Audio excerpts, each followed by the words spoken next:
Díobh agus falteróh ag agla bhfuil eile. Hello and welcome to another member interview. It's Michelle Neal, and today in the member interview we have Deborah. So Deborah, can you tell us a little bit about yourself? Introduce yourself in Irish, please. Tágama is Misha Debbie, no Deborah. Tame Mahoney in Nua Auric, Sna Sléibhte Adirondach, Le Marcela agus Movadra. Tá Beart Bastí agin agus Garaní Voin. Tame Scór, Bhí mé mo bhuntur agus bhuan mé ó Líocht. Anish O'Briam go Partamshra sa Laurlan a Tool. Is Malam a veg ag Shul, ag Gariadoracht, ag Cookoracht, ag Falam na Gaeilge Noach. Anjas ar fad my who. So, could you tell us what that was in English, please? Sure, of course. I'm Debbie. I live in New York State in the Adirondack Mountains with my husband and my dog. We have 2 children and 1 granddaughter. I'm retired now, but I was a teacher and I taught science. And now I work part-time in our local library. And I like walking and gardening and reading, cooking, and learning Irish. Lovely. All very nice things. So lovely to chat to you, Deborah. Of course, you've been with us for a little while. But let's go back to your background then. You're from the States, of course. Are you from an Irish-American background yourself? I am from an Irish-American background. My grandparents were born in this country. Well, my grandmother was actually born in Canada, but they were all born over here. They weren't born in Ireland, but they were all born to Irish parents. So there's always been a sense of Irish identity in my family and Irish pride. And sorry, is that all of your grandparents had Irish heritage or were Irish? There was one who was born in Switzerland. Oh. So she came over from Switzerland and were Irish. Okay, great. So did you grow up then with this strong Irish American identity? Did you have all of the typical hallmarks, the songs and food and everything? No, we were removed from that. I think my dad had that, and no, not at all. But for whatever reason, even more than my siblings, but like a lot of my cousins, I had the strong sense of where they came from and wanting to know more. My grandmother died in 1945, and her husband a few years later. So unfortunately, I never knew them. And I always had this sense of longing, wanting to know more about them. Yeah. I would pepper my dad with questions, why did they go to Canada and what brought her here? And I actually found out fairly recently that they went over as part of a project to build the Rideau Canal. Oh, yeah. A lot of Irish were involved in that, and I guess promised a wonderful, prosperous life, which didn't happen.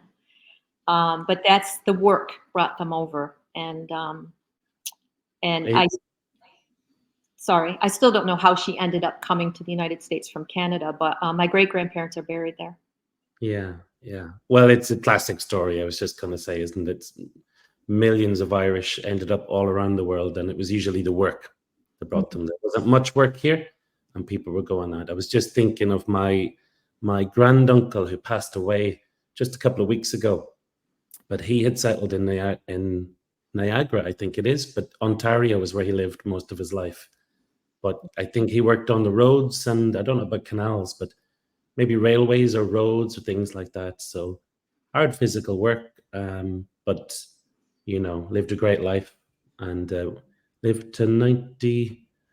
He got well into his 90s though, and he was a really active guy. But we had so many generations of people like that. I'm sure a lot of people watching will have stories like that too, of relatives and family members. I always So, felt I was missing something, not knowing them, and I think that was part of yeah, my fascination with Ireland and my feeling of connection to Ireland, because even when I was very young, I would read books and go through pictures, and um, it, it's been a lifelong attraction. and were you aware of which part of Ireland your family came from or were connected to? My father had no idea where his grandparents were from, and I did a little digging and thought they were from Cork, um, Hmm. but later found out they left Cork. They left Ireland from Cork. Yes. It looked, I think they were from actually County Mayo. So what they Yeah. think of me concentrating on Munster, I have no idea. I thought they were from Cork. Yeah. Well, Cork is, of course, a big port city. It's Mhm. got a marvelous, huge natural harbor and so on. So, famously, one of the no, sorry, the last stop that the Titanic made was just at Cork, at Cove, on that fateful voyage. Um, so, yeah, a lot of people would have departed from Cork, I suppose. It's more on the Atlantic side of Ireland compared to Dublin. Yeah. Okay. And so you did grow up with some amount of Irish American identity, but I suppose naturally enough, after a couple of generations, people, mix in, and the culture is, um, you soak up the culture around you too. Mhm. So the Irish language usually gets lost in these circumstances. When people move away, there isn't so many opportunities. What about your experience with the Irish language? Were you aware that there was a language? Did you ever hear it when you were younger? How did you first come into contact with the language? Well, I knew just from reading about Ireland and Hmm. interest in Ireland that there was a language. Um, I didn't know quite so many people spoke it every day. I didn't know about the Gaeltacht. Um, but I had a sense of that there was some language, that there was an effort to keep that language alive. And I knew that the signs, for example, were bilingual in Ireland. Hmm. So I had a vague sense of that, but Hmm. never really thought much about it. Hmm. Hmm. And then one day a friend texted, and she's very active at the Irish Cultural Center in Utica, New York, um, Hmm. which is nearer to her, but it's about 70 miles from here, from where I live up here. And she said, listen, they're offering, these courses, and you can get a discount. And I'm thinking of taking one. What do you think? Would you take it with me?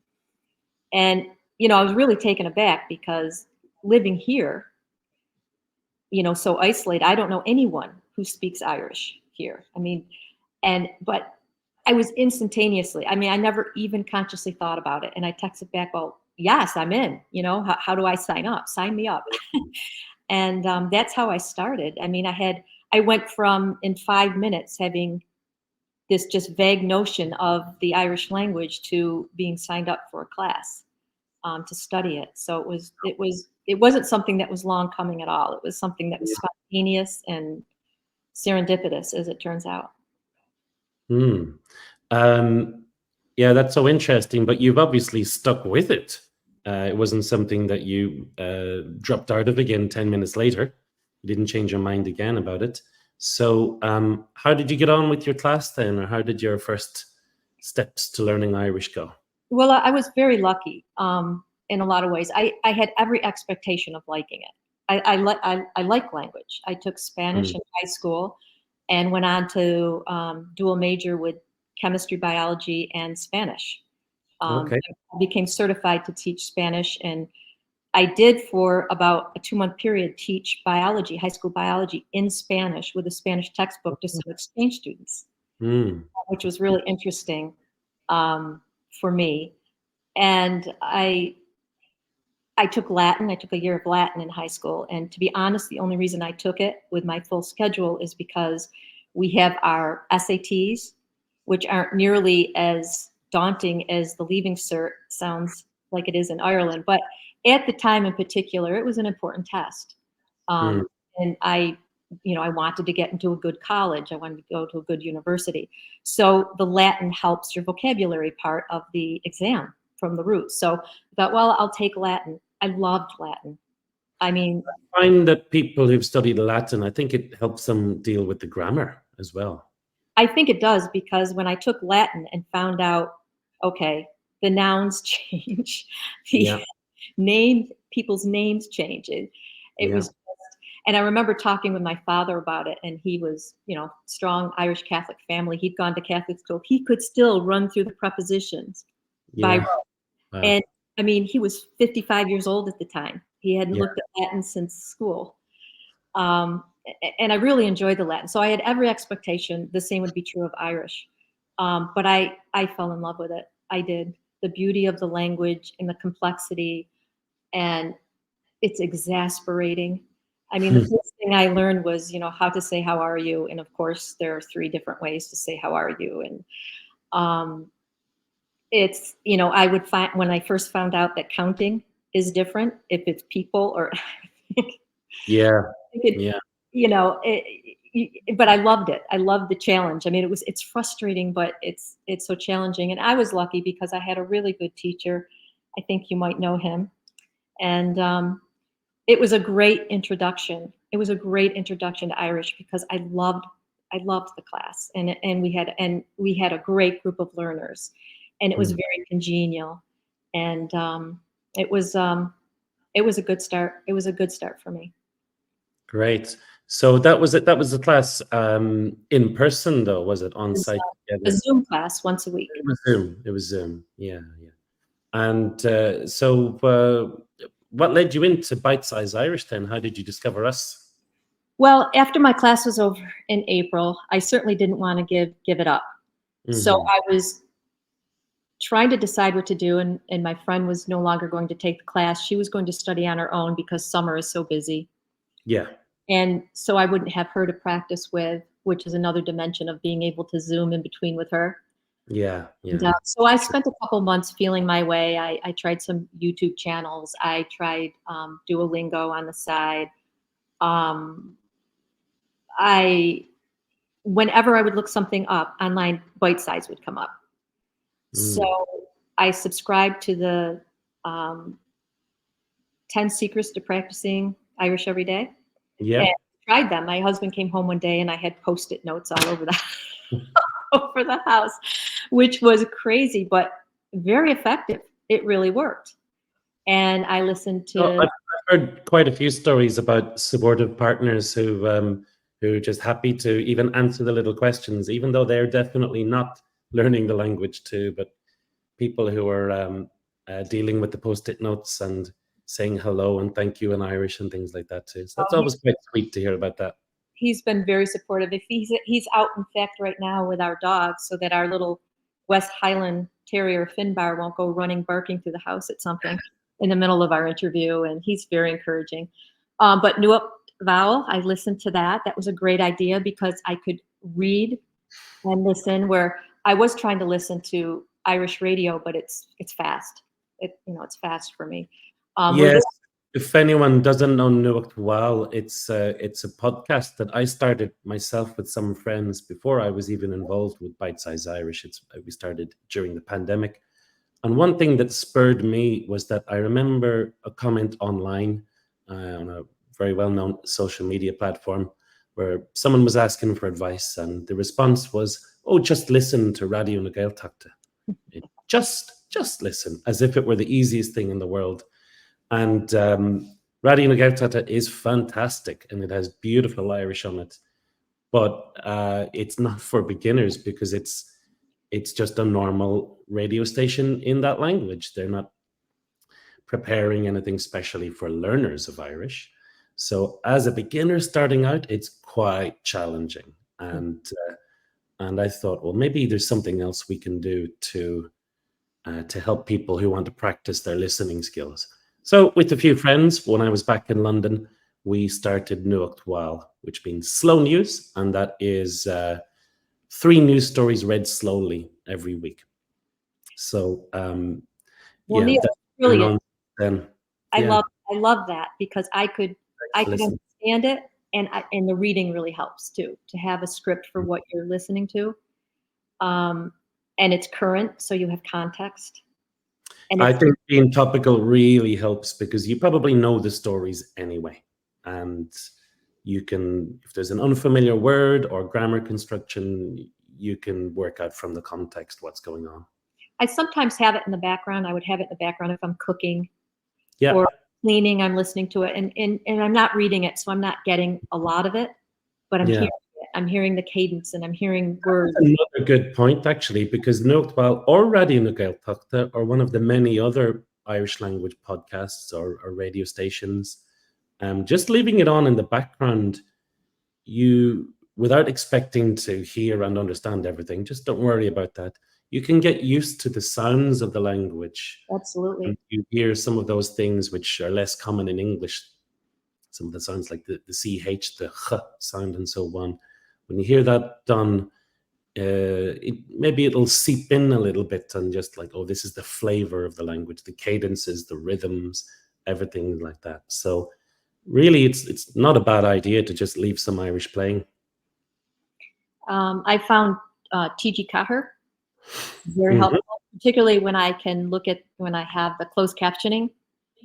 So, Hmm. I watch Mary Kennedy. I watch a show called Sail Ella, which is a coming of age show. And usually with that, I watch I watch the English first and listen, and then I'll go through with the Irish closed captioning. And I picked up a lot of little expressions that way. This is That's in right. between, you know, and they're funny little, like, I'll say, okay, what was that? And I'll look up the closed captioning and look it up. And I picked up a lot of vocabulary doing that, but everything kept coming back to Bitesize when I would research.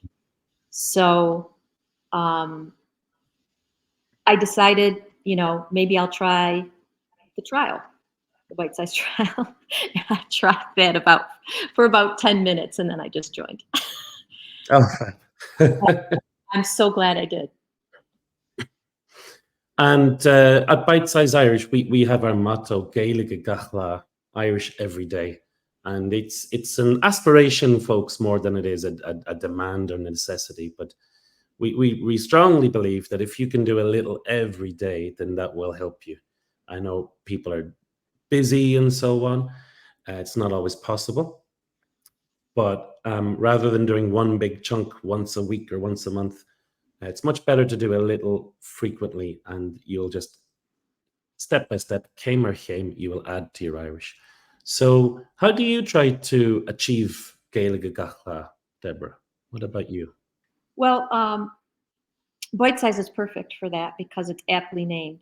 So whether you have larger chunks of time, like I'm lucky to have because I'm retired now, Hmm. or little bits of time here and there's something for you to do.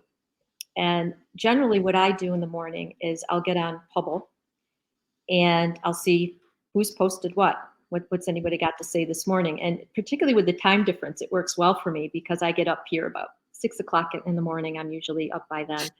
And by then, people in Ireland are up and around. And not that everyone's from Ireland, of course, they're from all over the place, which is another aspect I really love.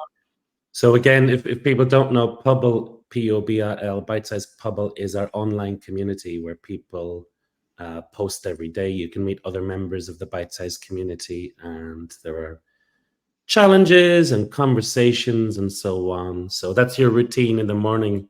You'll check in what's the latest in Pubble. Yeah, I love that time. Like this morning, Emma posted some poetry, which we've been on a poetry theme, which I love poetry. Mm-hmm. So now I'm getting, going down a rabbit hole looking up these poets because Mm, I love the poetry she's posting and finding other things. And and then she also had given me some feedback about something I had written as far as, grammatic. I had a grammatical question, great. which I do all the time. So I loved my class that I took started in January, and it really hooked me.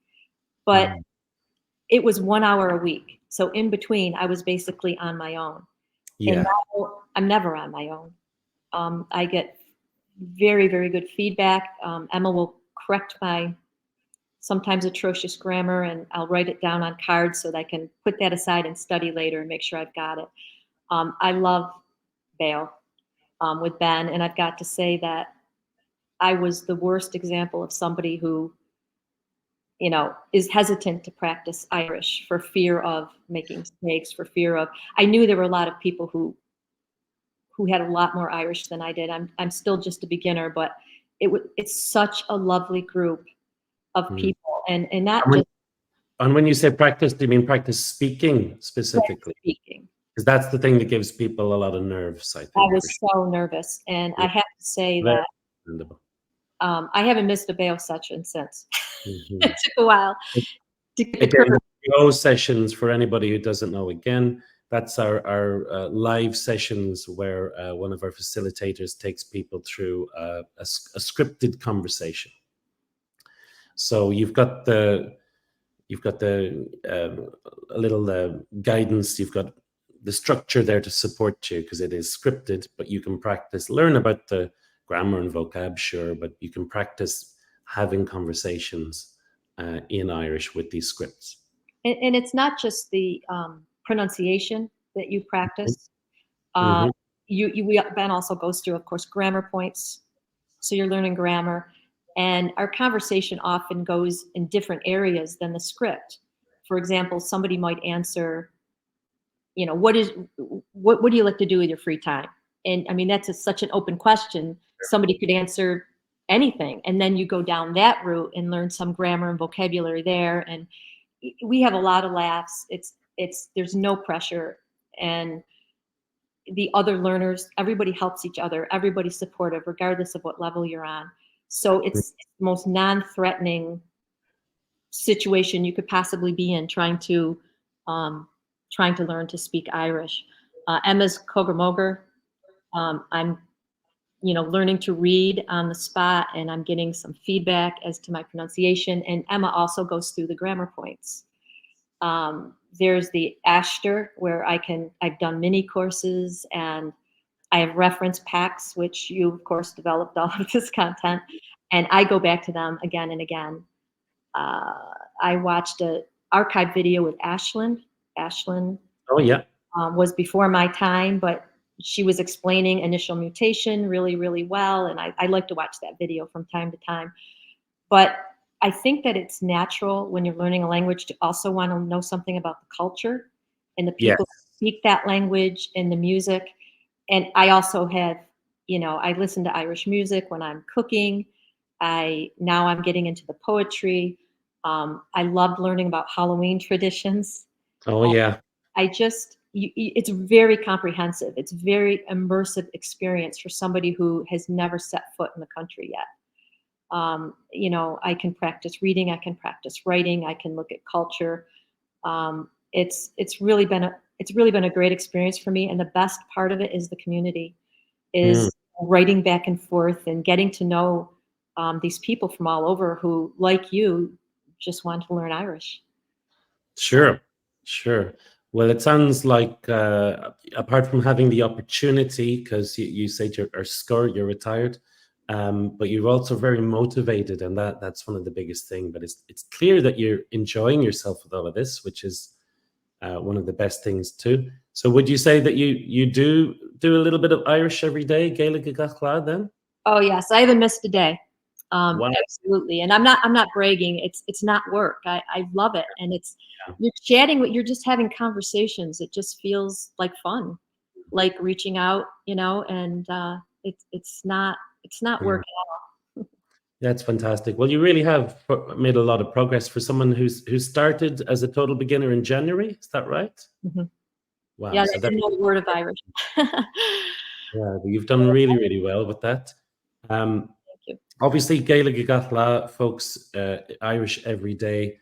We might not all be able to do it every day if you've got a very busy schedule, of course, but it's an aspiration, isn't it? And we believe it will be helpful. It will help you reach your learning goals. So, out of all that, then, what would you say you've enjoyed the most about learning Irish through Bitesize? I think I would say I enjoy the pubble. I enjoy the interaction Mhm. with people. I enjoy commenting on their posts, hearing their ideas, having them comment on mine. It's not only you feel it's very personal, right? Yeah. Very Yeah. personal. And I just feel that, when it took so long to write a couple sentences when I started, and I didn't start on Bite Size that long ago. It was only this past summer. Mhm. And I'm not saying that I just fly through it now by any stretch of the imagination, but I've gotten so much better through practice. And like you said, not a lot of people have the time that I do. But even if you just had time to write a couple sentences every Yeah. day, you're writing in Irish every day. Yeah. And progress really sneaks up on you. I mean, sometimes you feel like I haven't gotten any better in a month, and all of a sudden you read something and you realize you just read that through. And Yeah, yeah, yeah. It's a nice feeling, isn't it? I had a long gap from Irish one time in my life, and I thought I'd lost everything. I thought I'd forgotten everything. I think I might have spent 10 years without a word of Irish hardly. And I went back to a class and it was very rusty. But by the end of that little course, I was saying things before I realized what I'd said and shocking myself and thinking, oh, I didn't know I knew how to say that. But it was all I had previously had a good level and I just been out of practice. So these things they can surprise you like that. Yeah. So you need to unlock it and little practice every day. It does build up. Yeah.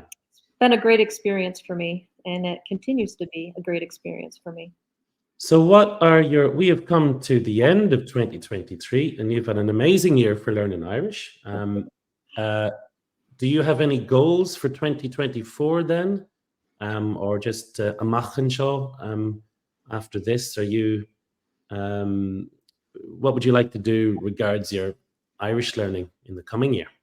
Well, I am going um, to Corcaglina in May, Ooh, and wow. this has been a lifelong aspiration. I mean, I raised a family, and we didn't have the means to take the whole family to Ireland in the summer, so I wasn't going to take off and leave my family on a vacation. So it just wasn't the right time to go. And then I took care of my parents as they got very old. Hmm. Then we took care of my mother-in-law. There just wasn't the right time to go, and so I waited 60 over 60 years to go to Ireland. But Hmm. I think now that I so unexpectedly discovered Gaeilge, it's Hmm. a great time to go. It was supposed to happen this way. So yes, in May, my daughter and my son-in-law and my son and I are Hmm. over. My husband doesn't fly, but he's very supportive and excited about me going. And I'm hoping to go. I want to see some things in Dublin where we land. I've been told I have to see Trinity College by one of my daughter's friends and Oh see yeah, the the library is a thing of beauty. Yeah, I yeah. just I want to see some of Dublin. And actually, during the lockdown, um, I would Zoom mass in. It probably wasn't Zoom, but it was live. It was a live Mm, mm, mass out of Dunleer. And hmm. I love the music, and I love the mass, and I love the priest. And he has since moved to Dundalk, which I understand isn't that far from No, Dublin. there's a convenient train take you to Dundalk in a short amount of time from Dublin. Yeah. I'd love to go up and catch a mass in that church in person because I still watch it. Even though I attend mass here, I still watch it because I enjoy it. I enjoy him so much. And then we are going to Killarney and Kenmare and the peninsula. So, So Cork, have you registered for a class or a course there, or are you just visiting the well, neighborhoods? this trip is just visiting, Hmm. but because of a previous conversation you and I had, I realized there are schools there, and I've looked into one, and I've even looked into lodging for next July. So Mm. I haven't firmed anything up yet, but my husband is like, yes, yes, you should do this. You should go. You'll love it. So I'm hoping to improve my Irish next year. Yeah. So as Deborah is saying, folks, there are of course courses, residential courses in the Gaeltacht in the Irish speaking areas for adults. It's a kind of coming of age thing here in Ireland. That's something the kids do. It's our equivalent of a summer camp. You know, we go off to the west of Ireland, to Donegal, or Galway, or Kerry, and spend a week or 2 weeks as teenagers in the summer.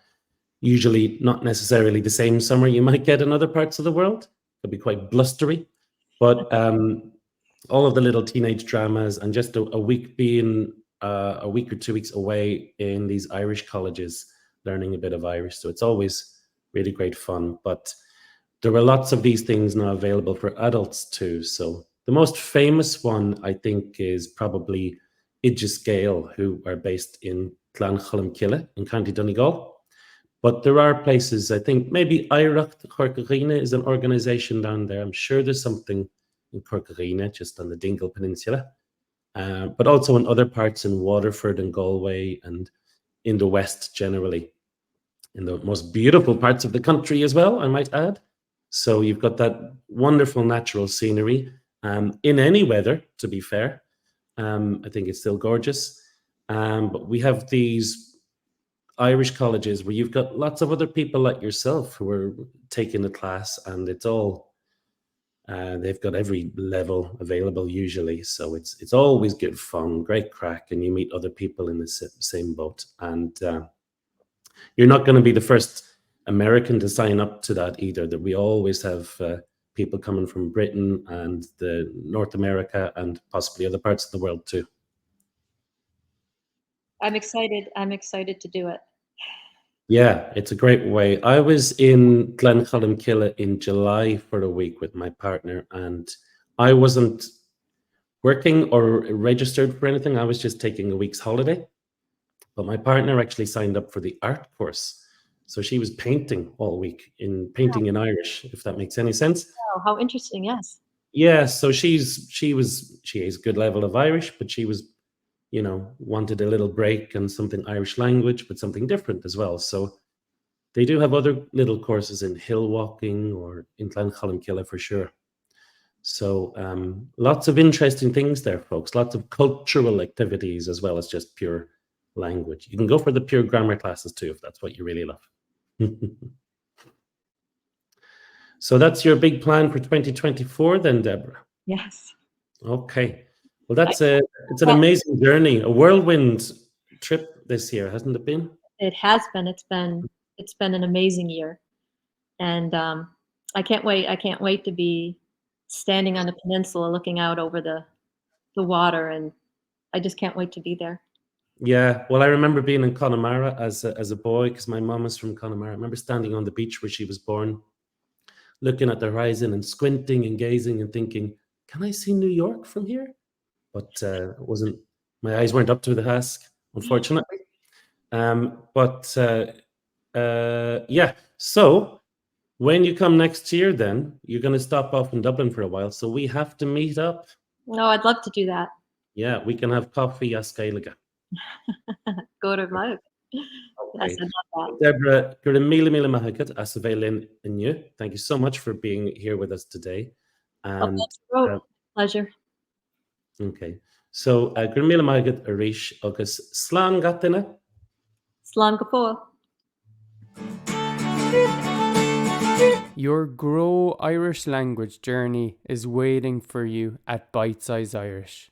Sign up today for Grow membership at signup.irish.